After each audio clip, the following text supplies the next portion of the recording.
Yo, what's going on, guys? And today, Jake Fischer of the People's Insider, aka the Mark Stein of the Stein Lines Substack that he's writing for, reports that Bruce Brown is somebody that the Toronto Raptors are dangling in trade talks, but more specifically, they're trying to be facilitators, and the Jimmy Butler trade, and that the Heat are actually interested in the $23 million expiring contract for the veteran swingman who's an NBA champion with the Denver Nuggets a few seasons ago. So today we're going to talk about Bruce Brown's potential fit on the Miami Heat and why they'd be interested in a guy like Bruce Brown.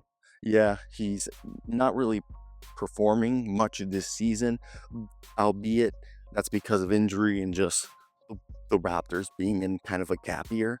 However, I do believe he is the sort of guy that if he were to join the Heat, he would have similar production off the bench that he did with the Denver Nuggets.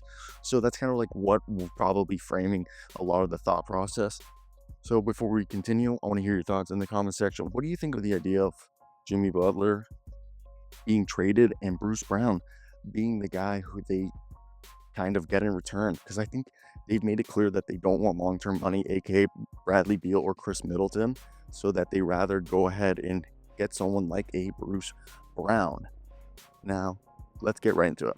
All right, with that being said, I think one of the most interesting things about if you look at Mr. Bruce Brown this year, he's a guy that, yeah, he's averaging just under 9 points a night, almost 4 rebounds, 1.5 assists, about a steal a game in 12 games so far, which really don't jump off the page, shooting 45% from the field.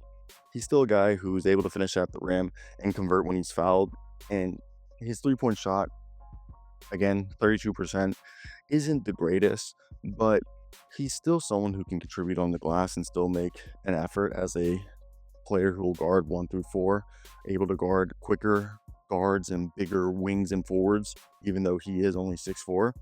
However, I think the biggest thing with Bruce Brown, who is a versatile, hard-nosed, gritty player who actually played for the Miami Hurricanes in college, is someone who would be valued by the Heat organization due to his high basketball IQ and his ability to contribute in multiple facets of the game.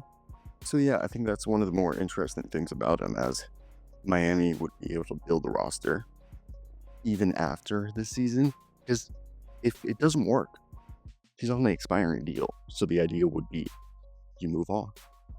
So you're thinking, like, how would he fit this team? Obviously, Eric Spoelstra, I think, does one of the best jobs besides the center position. He basically runs positionless basketball, and Brown's ability to play either the guard, the wing, the forward position makes him an ideal fit for the Heat. And if it does work out, he's definitely going to be a guy who they can re-sign to probably the mid-level exception. Now, how would he work? He can be a backup guard, as he would serve as a secondary ball handler alongside Terry Rozier or Tyler Hero if they need it. Sometimes Jaime Jaquez dribbles the ball for them. Now, I know they brought Isaiah Stevens, but just having Brown would provide some defensive stability, extra playmaking with a guy who can run with the starters or elevate the bench units. Now, he'll be a small ball forward, as in the small lineups, maybe, or not even the small lineups, in the lineups where they want to probably run Jimmy, with now Jimmy being gone, but the way they would run it is probably Jaime Jaquez, and Duncan Robinson, Bruce Brown, Terry Rozier, Tyler Hero as the main rotation. You would think Pella is in there, so Larson. I think a lot of those lineups would more than likely start to see guys like Jaquez, Robinson. I know if they were to land Bruce, it would be hard to retain Haywood, but Haywood and Bruce could play together, or if Haywood had to be traded, he could take those minutes, as I think Bruce's strength and athleticism allows him to guard bigger forwards while also being able to contribute offensively as a cutter and a spot-up shooter. And his primary value is going to lie on defense. He would give the Heat the quintessential definition of a point of attack defender that they need to alleviate pressure on Bam Adebayo, and really their other best defender, Morrison was solid. Drew Smith was solid. I mean, Drew should be in the past tense because he's out for the season, but Larson's been solid. I think immediately you would think he'd be the best perimeter defender this season at this if they were to trade Jimmy. So now, how would he fit into this team?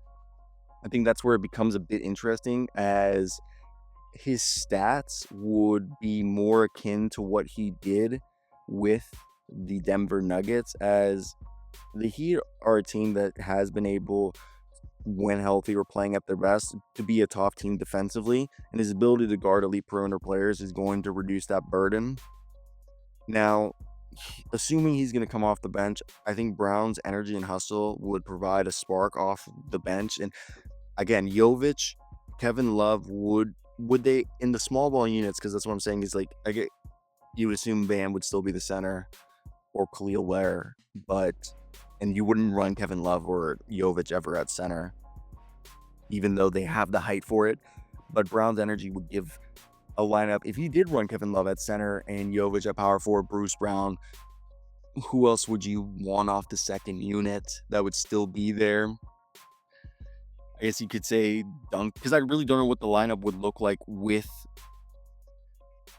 Mr. Butler gone, and with what players would stay on this team, because Brown would allow this team to play more small ball, allowing their team to have a bit more adaptability and just surprise against teams, as he's able to help the team in multiple areas with that toughness, the work ethic, and the team first mentality that they need, as a guy who's going to be able to guard 1 through 3 easily, maybe even 1 through 4, due to his strength, quickness, and active hands, instincts that disrupts opponents' offensive ability. Then on offense, as I said, going to be a corner specialist for three-pointers, going to cut to the basket off and flare screens and backdoor cuts, and then the IQ to be a connector as a passer, and even an above average rebounder even on the offensive glass, where he creates second chance opportunities regularly. I said it earlier in the video, his play is more than likely going to be similar to what he did with the Denver Nuggets in that 2023 championship run. In Denver, Brown averaged 11.5 points, 4.1 rebounds, and 3.4 assists, about 1.1 steals, shot almost 36% from 3 and 48% from the field, as that do-it-all positionless player who is a Swiss Army knife that defends, rebounds, passes, and scores efficiently, that made him indispensable in the Nuggets rotation. I think Miami would be able to replicate Brown's production by serving as the Swiss Army knife for Erik Spoelstra. His ability to guard multiple positions, to cut intelligently, and provide secondary playmaking, that would be a perfect complement to their key contributors for a team that, if they trade Jimmy Butler, it's going to be Bam Adebayo and Tyler Hero, who he's going to complement. Now, Spoelstra's system, which emphasizes unselfish play and ball movement, Brown's ability to run pick and rolls as the roll man and finish, or just be a cutter and attack the basket. And if he can go from, right now he's only played 12 games, he's shooting 32%, but if he can get closer to like that 36% he almost shot, he could be a dangerous offensive weapon. So I think Bruce Brown's fit on the Miami Heat is a near perfect one, given his versatility on offense and defense, his nonstop motor, his high energy play, and his ability to help in all facets of the game. Would allow Erik Spoelstra to elevate the team, to elevate Brown, and this would improve the Heat defensively, give them more bench production, and just give them more versatility that you would argue that they've been lacking. And this is a team that's trying to remain formidable, and if it works, he could be a guy that, with his mentality, makes it an ideal fit for the Heat culture and system, that replicating what he did during his tenure with the Denver Nuggets could land him a similar contract or just an extension here with the Heat. Let me hear your thoughts down below.